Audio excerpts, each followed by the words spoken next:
बेशर्म बहू। शारजापुर नाम के शहर में एक रेवती नाम की लड़की रहा करती थी। वो बहुत ही सुंदर दिखा करती थी। कॉलेज में उसके बहुत से लड़के दीवाने थे। अब एक दिन रेवती अपनी माँ से, गुड मॉर्निंग मॉम, मुझे कुछ पैसे चाहिए, कुछ काम है। अरे, तुम्हें पैसे किस लिए चाहिए? अरे माँ, कॉलेज में फंक्शन है, इसीलिए मुझे कपड़े खरीदने हैं, मुझे पैसे दे दो। हाँ, ये लो पैसे, मगर जो वापस आए वो मुझे दे देना। जी माँ।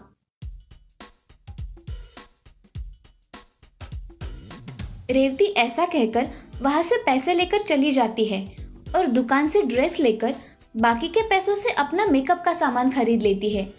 ये सब बातें वो घर आकर अपनी माँ को बताती है। माँ, मैं तुम्हारे दिए हुए पैसों से ये ड्रेस और मेकअप का सामान लेकर आई हूँ। अरे, अभी तो तुम महीने पहले सामान लेकर आई थी और अभी और लेकर आई हो। ऐसा करोगी तो हमें चंदन लग जाएगा। अरे माँ, कुछ चंदन नहीं लगता। तुम्हें पता है तुम्हारी बेटी कितनी खूबसूरत है? सारे कॉलेज के लड़के मरते हैं इस चेहरे पर। क्या अनाप शनाप बक रही हो, पता भी है। जस्ट चिल माँ, इतनी भी कोई बड़ी बात नहीं है। ऐसा कहकर रेवती वहां से चली जाती है। राधा मगर रेवती के बारे में सोचकर हॉल में बैठ जाती है। तभी रेवती के पिताजी सुभाष वहां आ जाते हैं। क्या हुआ है राधा, बड़ी चिंता में दिख रही हो? अरे, इस लड़की का क्या करूं मैं, बहुत बदतमीज हो गई है।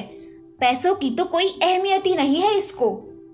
मेरे दोस्त का लड़का है रवि, बहुत पढ़ा लिखा है और अच्छी जॉब भी करता है, बैंक में मैनेजर है। उसकी शादी के लिए लड़की देख रहे हैं। मैं सोच रहा हूँ कि हमारी रेवती अब बड़ी हो गई है, क्यों ना हम उसकी शादी कर दे, तो वह बड़ी और समझदार बन जाएगी।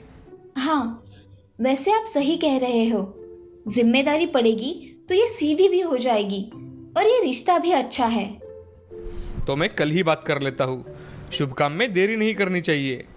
जी, जैसा आप ठीक समझे। मैं रेवती को कल सुबह इसके बारे में बता दूंगी। चलो अब सो जाते हैं, सुबह जल्दी उठना है। जी चलिए। ऐसा कहकर सुभाष और राधा सो जाते हैं। अगले दिन रेवती की माँ उसको सारी बातें बता देती है और रेवती भी लड़का देखने के लिए तैयार हो जाती है। अगले दिन रेवती के घर रवि, उसकी माँ शीला और उसके पिताजी किशन आते हैं। थोड़ी बातें हो जाने के बाद राधा रेवती को लेकर वहां आती है। रेवती दिखने में सुंदर होने के कारण रवि को वो देखते ही पसंद आ जाती है और तभी रवि के घर वाले इस रिश्ते के लिए हाँ कह देते हैं। कुछ ही दिनों बाद उनकी शादी हो जाती है। रेवती नई होने के कारण उसकी सास को कोई मदद नहीं किया करती थी। उसकी सास एक दिन, अरे ओ बहू, जरा चाय बनाओ हम सबके लिए।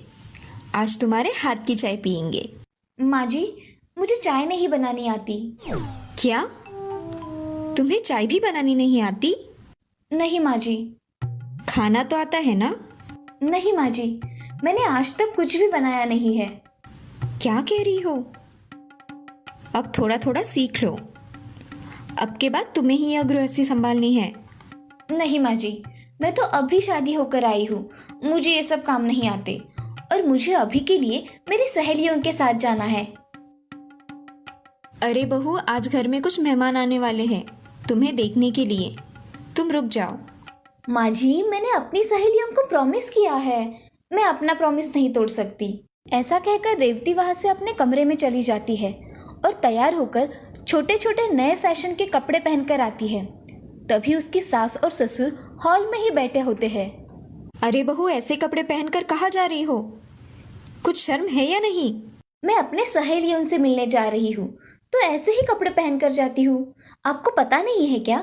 अरे बहू, साड़ी में ना सही, पर तुम पंजाबी ड्रेस पहनकर जा सकती हो ना? मैं पहले से ही ऐसे कपड़े पहनती हूँ सासू माँ। अरे शीला, मेरी चाय लेकर आओ। वही बातें करोगी क्या? हाँ, अभी लेकर आती हूँ। और बहू, तुम घर जल्दी आना, ठीक है? ये सास भी ना बहुत रोक टोक लगाती रहती है। जाने दो, मैं तो मेरे फ्रेंड से मिलने जा रही हूँ। ये लीजिए आपकी चाय। और आपने तो बहू को कुछ भी नहीं कहा ऐसे कपड़े पहनने पर। बेशर्मी की भी कोई हद होती है।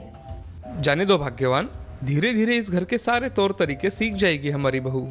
मुझे तो नहीं लगता। यहाँ तो चाय बनानी भी नहीं आती, तौर तरीके तो दूर की बात है। ऐसा कहकर शीला अपना काम करने किचन में चली जाती है। ऐसे ही कुछ दिन बीत जाते हैं। तभी घर पर रेवती की कुछ सहेलियां आ जाती है। हाय रेऊ, कैसी हो? और ये काम वाली रखी है क्या तुमने? हाय सोना शिवानी, कैसी हो तुम? ये मेरी सास है। आओ बैठकर बातें करते हैं।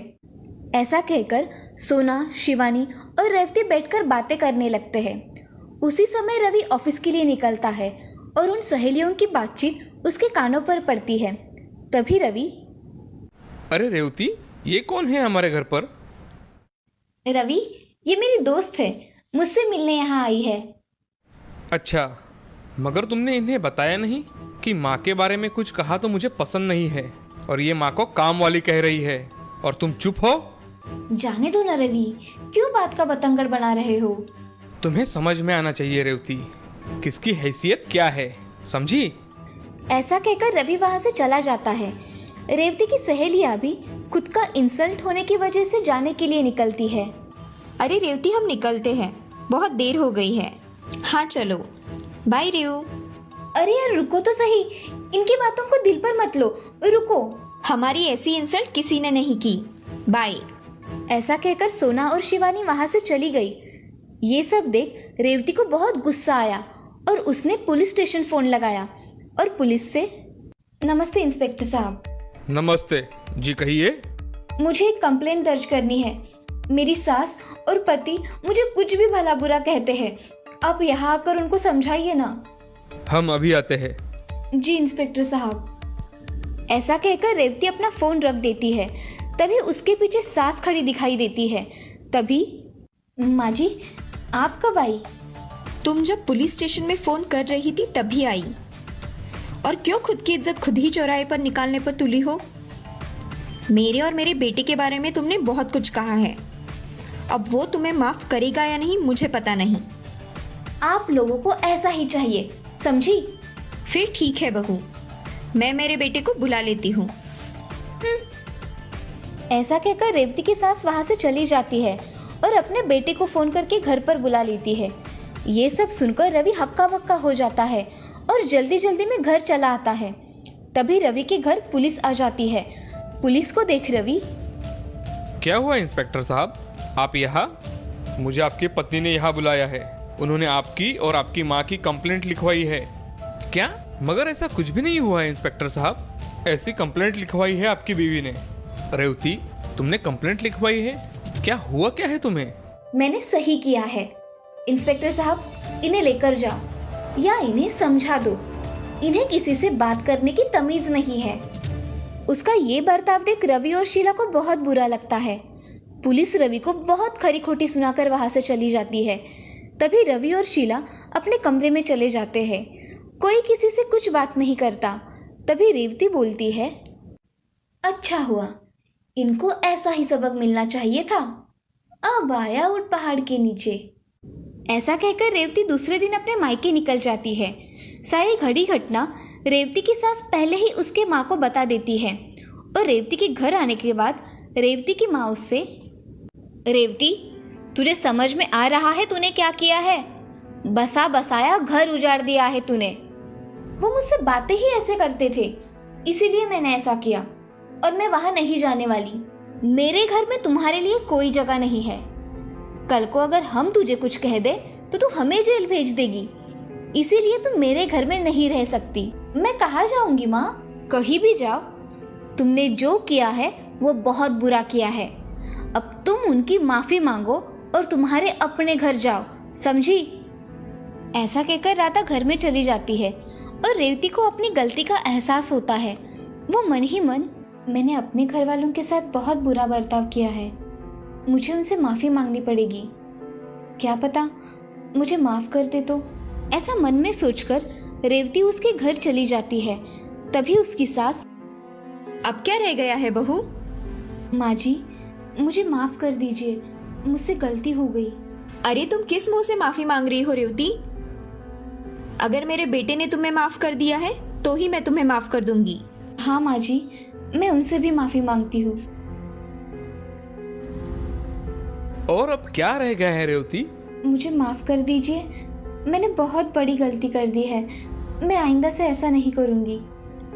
रेवती फूट फूट कर रोने लगती है। तभी रवि उसकी गलतियों को माफ कर उसे गले लगा लेता है और तभी से रेवती अपना स्वभाव बदल देती है। अब वो घर में सारे काम मन लगाकर सीखती है और बड़ों का सम्मान करती है। अब वो पहले वाली बेशरम बहू नहीं रही थी, अब वो संस्कारी बहू बन गई थी।